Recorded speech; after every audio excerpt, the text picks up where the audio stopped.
नमस्कार,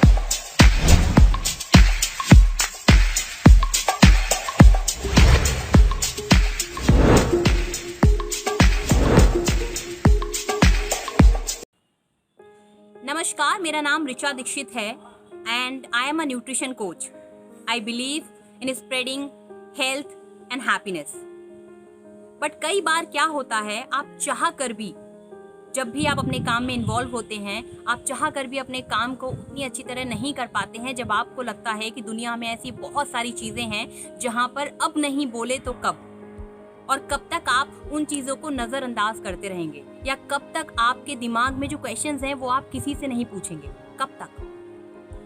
यही कुछ क्वेश्चनों के साथ मैं आप सबके सामने आई हूँ और आशा करती हूँ कि आप उन क्वेश्चनों का जवाब दे पाएंगे. अगर आप भी उन्हीं क्वेश्चन के साथ परेशान हैं जैसे कि मैं, तो आइए साथ में हम सब एकजुट होकर ये क्वेश्चंस उन लोगों से पूछें जो जवाब के हकदार हैं, या जिनके पास ये राइट है, या जिनको पता है कि इन बातों के या क्वेश्चंस के आंसर्स क्या होने चाहिए.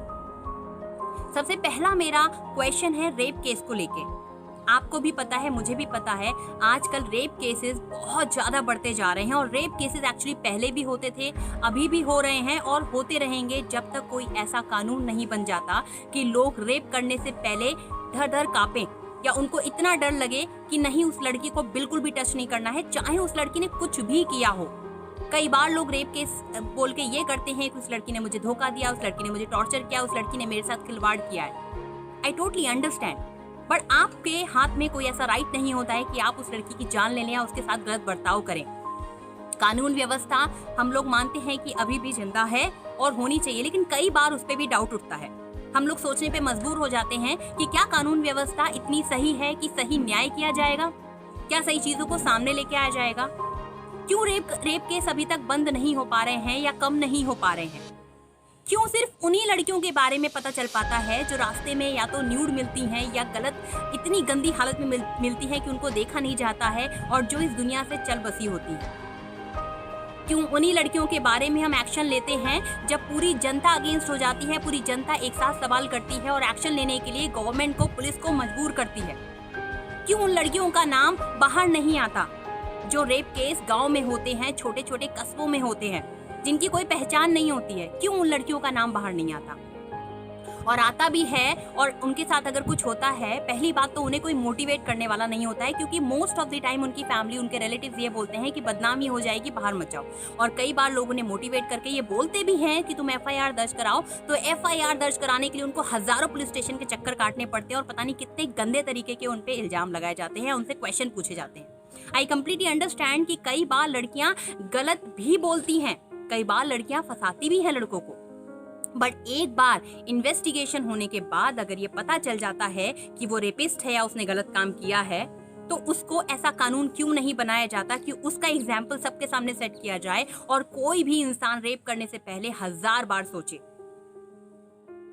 आपने दूसरा मैं एग्जाम्पल लेना चाहूंगी जो बड़े बड़े क्रिमिनल्स हुए हैं. अभी विकास दुबे का आप सबने देखा था. विकास दुबे के बारे में अगर मैं बात करना चाहूँ तो वो ऐसा क्राइम था, जो ऐसा क्रिमिनल था जो एक बार नहीं 1000 बार क्राइम कर चुका था. मेरा ये मानना है और सारी जनता ये भली भांति समझती है कि कोई भी क्राइम करने के लिए आपको सपोर्ट की जरूरत होती है, फिर चाहे वो छोटा क्राइम हो या बड़ा क्राइम हो. जब आप छोटा क्राइम करते हैं, एक लड़की का रेप आप अकेले कर सकते हैं, लेकिन उसका मर्डर करने के लिए, ब्रूटली मर्डर करने के लिए आपको सपोर्ट की जरूरत होती है. और आपने ये निर्भया हत्याकांड से देख लिया होगा. निर्भया हत्याकांड में भी अगर आप बात करेंगे तो एक माँ को, पहली बात तो ये बहुत दुखी वाली बात है और असहनीय बात है कि अपनी लड़की को अपने सामने इस हालत में देखना और फिर उसके बाद उस लड़की को खो देना, और फिर तब तक उस कोर्ट के, पुलिस स्टेशन के चक्कर लगाते रहना जब तक उसको न्याय नहीं मिल जाता. आपको नहीं लगता कि न्याय व्यवस्था इतनी ढीली है कि इतना टाइम लग जाता है किसी को रेपिस्ट को करने के लिए? और ये क्या है कि नाबालिग है बंदा.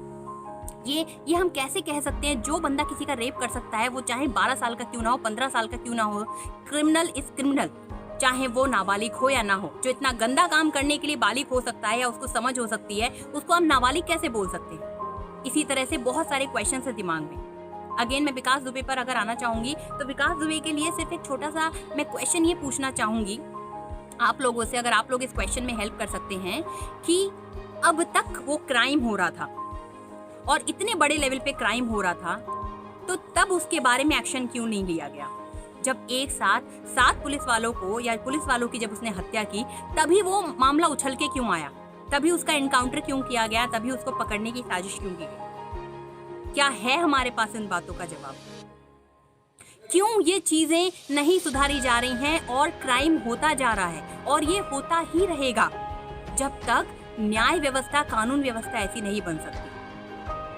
कई बार लड़कियों के रेप सुने हैं, कई बार दिल दहल उठता है और ये सोच सोच के रूह कांपने लगती है कि हमारे परिवार में ऐसा नहीं हुआ, इसलिए शायद वो हम फील नहीं कर सकते। मैं लड़की हूँ इसलिए फील कर सकती हूँ। लेकिन जिन परिवारों में ऐसा हुआ है, या खुदा ना खास्ता भगवान ना करे कभी आपकी फैमिली में ऐसा हो, तब वो रियल पेन हमें पता चलता है। या हमारी फैमिली में कुछ ऐसा होता है, तब वो रियल पेन हमें पता चलता है। पर आपको नहीं लगता कि लड़कियों के लिए या रेप या गंदे और जो इतने बड़े लेवल पे क्राइम हो रहे हैं, उनके लिए पहले ही एक्शन ले लिया जाए ताकि इतने बड़े लेवल पे क्राइम ही ना हो? प्लीज इसका जवाब मुझे दीजिएगा। ये बहुत सारे क्वेश्चंस मेरे दिमाग में और भी हैं जिनके सवाल मैं आपसे जानना चाहूंगी, और अगर आपके दिमाग में भी यही सवाल है और यही चीजें आप भी लोगों से पूछना चाहते हैं गवर्नमेंट, पुलिस से, तो प्लीज बताइएगा। और अब मैं बात करना चाहूंगी सुशांत मर्डर केस के बारे में। सुशांत मर्डर केस में भी आपने देखा है और हम सभी जानते हैं कि बहुत सारी चीजें छिपाई गई। बहुत सारी चीजों के बारे में हमें पता ही नहीं था और हम सबको लग रहा था, हमें सबको बताया गया था एक्चुअली कि सुशांत ने सुसाइड किया है। बट हमारा दिल ये मानने के लिए गवाही नहीं दे रहा था, बिकॉज मैं पर्सनली जानती हूँ कि कोई भी इंसान जो इतना सेल्फ मोटिवेटेड हो, जिसने 0 से स्टार्ट किया हो, उस बंदे को कितनी भी तकलीफें आ जाएं, बट वो बंदा ऐसा कदम तो कभी नहीं उठाएगा। और अक्सर ये देखा गया है कि ऐसे लोगों की प्रगति को देख के काफी लोग जलते हैं, उनका मर्डर करवा देते हैं, उनके साथ काफी गलत करते हैं, जो कि आपको पर्सनली भी इस बात का अंदाजा होगा। लेकिन मेरा ये मानना है कि आपको नहीं लगता कि दिशा का केस सुशांत के साथ अटैच्ड है? दिशा जैसी लड़की, जो लड़की बिना कपड़े के पाई गई, मरने के पहले कौन सी लड़की कपड़े उतार के सुसाइड करती है? उसके केस में भी ऐसे ही काफी चीजें नजरअंदाज की गई जो हमें पता भी नहीं चल पाया। उसका केस बहुत ही शांत करवा दिया गया और बहुत जल्दी करवा दिया गया। जबकि अगर उन चीजों के बारे में हम पता लगाएंगे या उनका भी प्रॉपर तरीके से इन्वेस्टिगेशन होना चाहिए, तो शायद बहुत लोग के चेहरे सामने आएंगे। लेकिन अगेन, मैं किसी का नाम नहीं लूंगी क्योंकि बहुत सारी चीजें अभी हमें रियलिटी में नहीं पता है। लेकिन ये क्वेश्चन अभी भी जारी है, या अभी भी मेरे दिमाग में ये क्वेश्चन मैं आप सबसे पूछना चाहूंगी कि ऐसे यंग लोग, डायनेमिक लोग, मोटिवेटेड लोग अगर सुसाइड भी करते हैं, मान लिया, तो उसका रीजन जानना क्या हमारा राइट नहीं है? क्या हमें नहीं देखना चाहिए? और ऐसे लोग अगर मरते रहे तो भारत का विकास कैसे संभव है?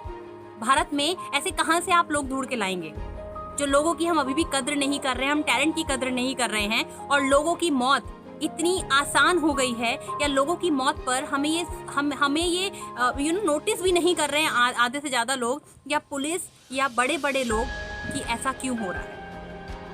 इन चीज़ों पे मुझे लगता है कि दिशा के केस में अगर पहले से ही हमें ये पता चलता, और मैंने न्यूज़ सुनी थी दिशा के बारे में कि कई बार अगेन फैमिली होती है कि फैमिली भी उस केस को दबाती है।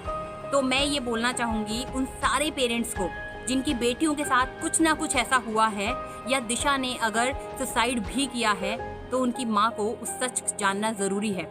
मुझे नहीं पता कि उनके ऊपर किसी चीज़ का दबाव है, वो किस वजह से ये बातें बोल रही हैं। जो भी न्यूज़ में मैंने उनके बारे में सुना था कि वो बोल रही थी कि मेरी लड़की का नाम बदनाम किया जा रहा है, या मेरी लड़की को इस चीज़ में इन्वॉल्व किया जा रहा है, मरने के बाद भी उसको शांति नहीं दी जा रही है, बहुत सारी चीज़ें। ओके, सो मेरी ये अपील है सारे पेरेंट्स से, अगर उनकी लड़कियों के साथ ऐसा होता है तो प्लीज़ उनके साथ रहिए, उनको मोटिवेट कीजिए, और उस क्रिमिनल के अगेंस्ट खड़े रहिए जब तक आपकी बेटी को या आपको इंसाफ नहीं मिल जाता। और पहली बात, ये जब तक न्याय व्यवस्था ठीक नहीं होगी तब तक ये चीजें होती रहेंगी। आपको क्या लगता है बताइएगा, आपके आंसर्स का मैं वेट करूंगी। जय हिंद, जय भारत।